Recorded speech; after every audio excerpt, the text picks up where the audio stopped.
Welcome. If you're tired of Google Drive eating up your mobile data by syncing files automatically, you're in the right place.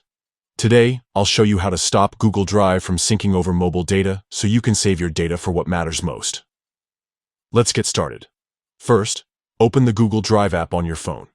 Once you're in, look up at the top left corner for the 3 horizontal lines. This is your menu button. Tap on it to open the side menu. Next, scroll down and tap on Settings. This is where you can control how Google Drive behaves on your device.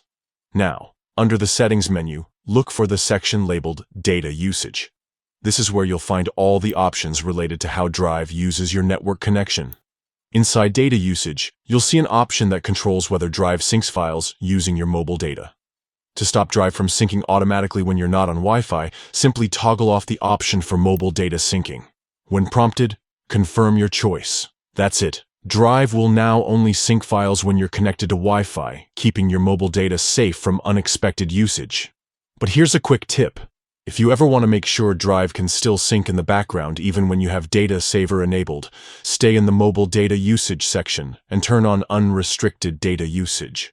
This gives Google Drive permission to sync, even if your phone's Data Saver is on. One more thing to keep in mind.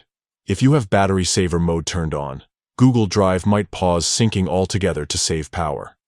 If you notice Drive isn't syncing even over Wi-Fi, try turning off Battery Saver mode to get things working again. And there you have it. You've just taken control of your Google Drive data usage. No more surprise data drains, just smooth, worry-free syncing when you want it.